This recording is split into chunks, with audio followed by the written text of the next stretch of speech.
Good morning to all ka-business out there. Price claim na po yung napanalunan po ni Ate Genevieve Berha. Gusto ko lang pong magpasalamat kay God, pangalawa kay ka-business, and kay Ma'am Rina sa blessings na ito. Half sack of rice, of course, napakalaking tulong po nito sa amin. Lalo na po ngayon na ang mahal po ng presyo ng bigas. Maraming salamat ka-business sa palagi nyo pong pamamahagi ng blessing sa mga supporters nyo. Sana po i-bless pa kayo lalo ni God. Stay safe lang po lagi and healthy. Maraming salamat po. And sa mga di pa po naka-follow kay ka-business, please follow nyo na po siya sa kanyang Facebook page and YouTube channel dahil super legit po na tumutulong. Thank you po and ingat po tayo lagi. Hello po, mapagpalang araw po sa ating lahat, or good morning, good afternoon, good evening kung nasan man po kayo ngayon or ano pong oras nyo ngayon. Kasi alam ko po na malayo na rin po ang nararating ng video ni ka-business, so binabati ko po kayo. Sana po nasa mabuti kayong kalagayan, nasa maayos po kayong kalagayan. Ako po pala si Genevieve Berha po, ang top 1 engager po ni ka-business noong buwan ng January. So, gusto ko lang po magpaabot ng pasasalamat kay ka-business, kay Ma'am Rina sa natanggap kong blessing na to. Sobrang salamat po sa maagang regalo ngayong Valentine's. Sobrang thank you po.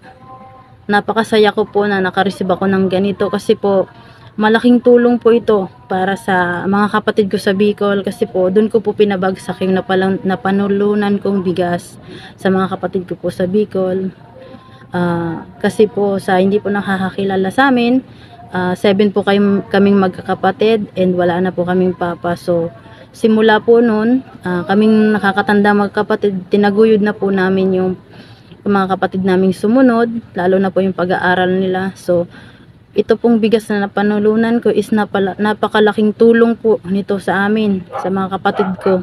Napakalaking bawas po na sa isipin namin dito na magkakapatid dito sa Manila, sa isipin namin dun sa mga kapatid namin sa Bicol.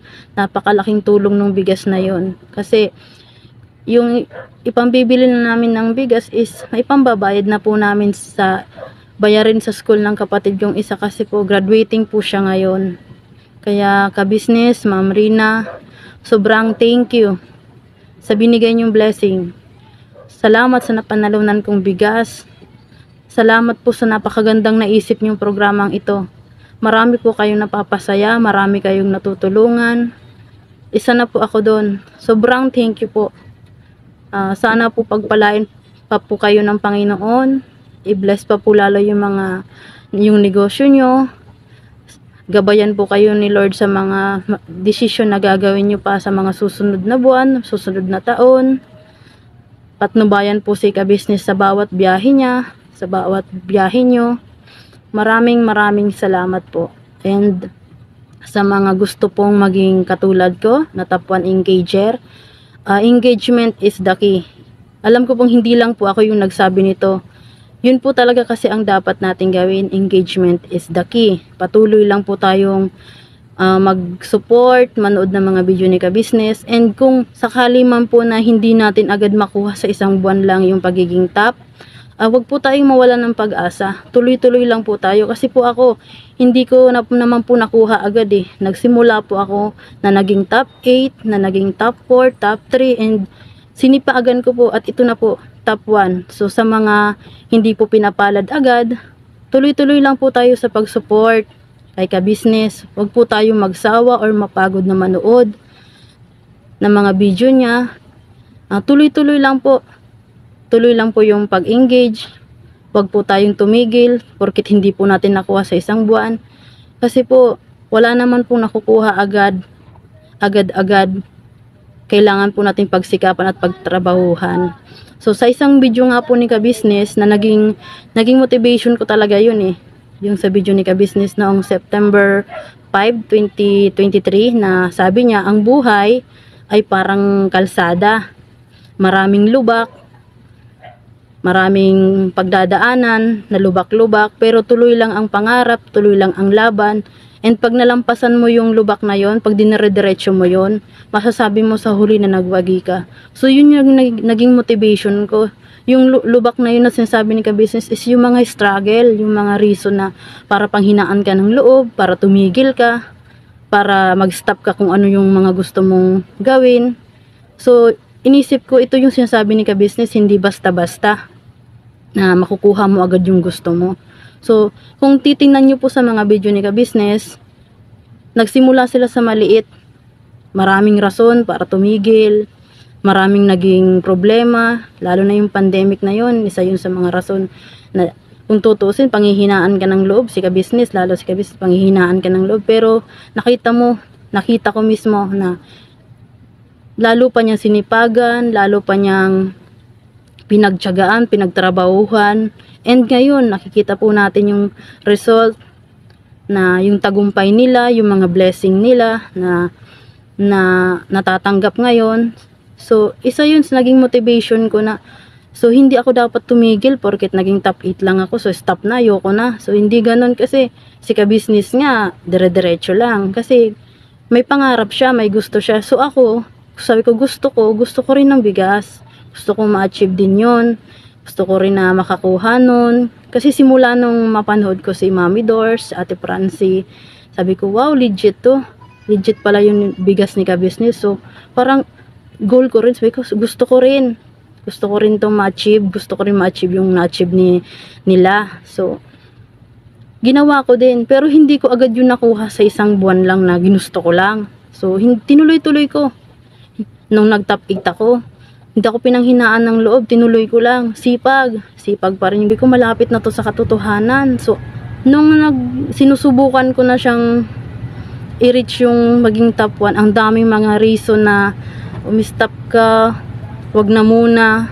Lalo ngayon nung nakaraang buwan na may pasok, may estudyante ko, tapos yung anak ko pa nagkasakit. So, parang wag na muna kaya ngayon. Kasi ang daming rason, parang hindi to para sa akin. Pero sabi ko sa isip ko, ulit kong panood ng mga video ni ka-business, tuloy ko pa rin, try ko pa rin. Malay mo naman, basta gawin ko lahat ng bet ko. Kasi kung ano man mangyari, kung magtapan man, hindi tuloy pa man pag-sports. So, sinipagan ko po lalo, inulit ko po yung mga video ni ka-business. Simula't simula po, nag-start po siya ng May hanggang sa mga bago niya pong post. Talagang pinanood ko po yun, tinatapos ko po yun. And kung maaari po, ulit-ulitin niyo po yung mga video. Panoorin, wag po kayo magsawa. Kasi po dun sa mga video na po yun, may mga ads po kayong mapapanood dun. And yung ads po na yun, wag po nyo i-skip. Hayaan nyo lang po siya mag-play. Hayaan lang po na matapos mag-play dun sa video ni ka-business. Kasi po yung ads na yun po yung tulong na ibibigay natin kay ka-business. And yung tulong po na ginagawa natin na yon sa panonood ng mga videos niya at mga ads, yun po yung binabalik sa atin ni ka-business sa mga programa na ginagawa niya. Yung weekly raffle, yung patap engager. So, yun po yun. Kumbaga tulungan lang po tayo, tutulungan po natin si ka-business sa mga videos. And ibabalik niya po yun sa atin sa mga programa na ginagawa niya. Kung mapapansin nyo po, ngayong buwan, ang dami niyang pa-surprise na nangyari. Ang dami niyang pa-surprise na ginagawa sa live, bigla-bigla na lang mag-a-announce. Dahil po yun sa sipag po natin na manood ng mga videos niya. And sa mga ads na lumalabas doon, natutulungan natin si ka-business. And yung tulong na ginagawa natin, ito na po yun. So, may bago nga po siyang pakulo ngayon yung ipapasyal. So, hopefully nga po, ngayong buwan ng February, sana po may maipasyal po siya sa magiging top 1 to 3 kasi po ngayong yung mga kasamahan ko po is hindi po kami na makapagpaunlak kay ka-business na maipasyal po kami kasi po ako po personally hindi rin po ako kasi may baby po ako, and yung kasama ko po may trabaho din po at yung isa po is OFW, so wala pong naka-grant nung ni ka-business na maipasyal. So hopefully po this February is may maipasyal po sana. Kaya po sa mga gusto pong maka top 1, top 2, and top 3, tuloy po kayo. tuloy-tuloy lang po kayo sa pag-support, wag po kayong mapagod, wag po kayong magsawa. Suportahan po lagi natin si Ka-Business. At malay po natin, isa po kayo doon sa makasama na kay Ka-Business na maipasyal nga ngayong February. Kaya po, tuloy-tuloy lang po tayo sa pag-support kay Ka-Business. Wag po tayong tumigil. Wag po tayong mapagod, wag tayong magsawa na manood ng mga videos ni Ka-Business. Kahit po ulit-ulitin po natin. Kasi po dun sa mga video ni Ka-Business, marami tayong matututunan dun eh.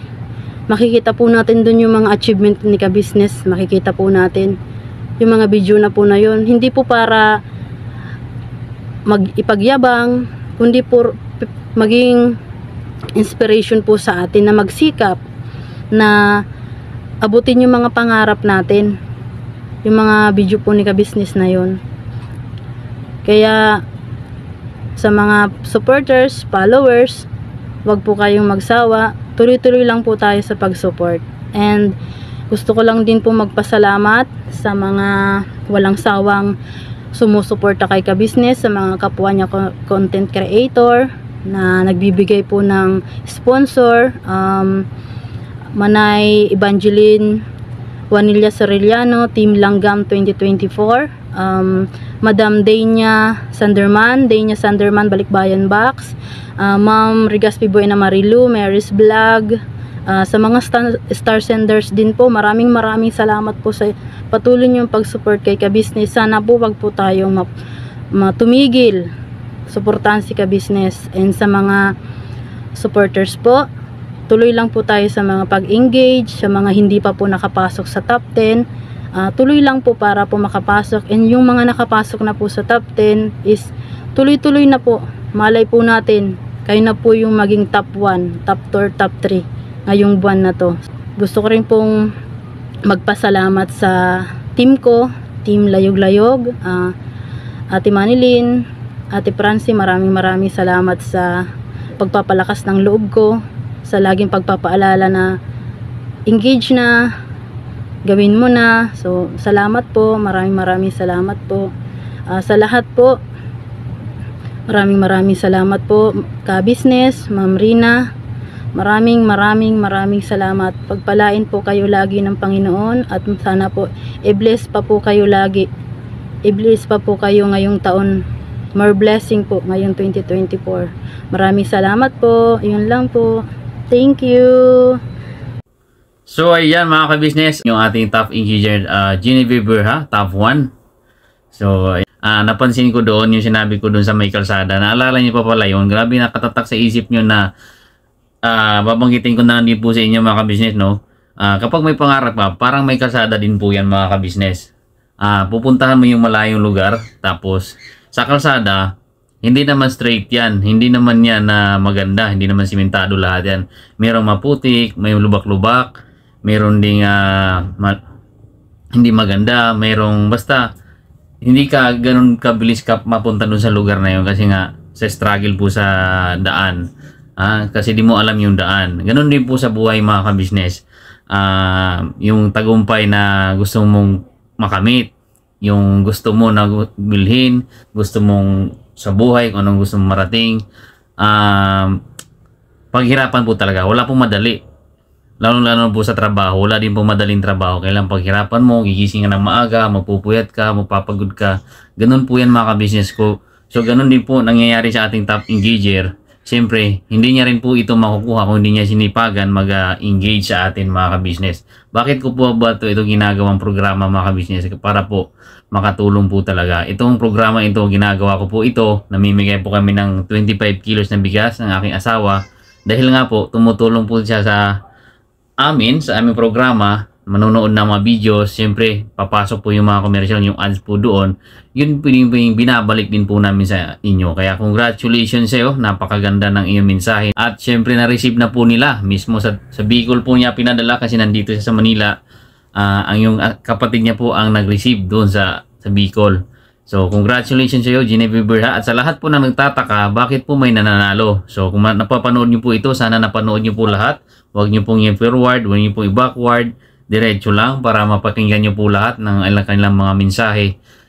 Kung nagtataka po ka bakit may nabibigyan ng bigas ng 25 kilos, ganito lang po yung mga Ka-Business. support lang po sa aking page, support lang po sa aking mga videos. Kapag kayo po ay naging top 1, sigurado meron po kayong 25 kilos na bigas. Hindi lang po yan, may mga manok pa, may mga iba-iba pa. Kaya please follow my page kung bago pa lang po kayo sa aking page. And siyempre sa aking mga sponsors, Denia Senderman, Mary's Vlog, Evangeline Ciruliano, at yung mga star senders ko po. Kaya thank you din po sa inyo. Ipagpatuloy ko po ito, at dahil nandyan po kayo, siyempre congratulations po ulit sa aking top 1 engager, Jenny Bieber. Yun lamang po, and God bless, peace and love.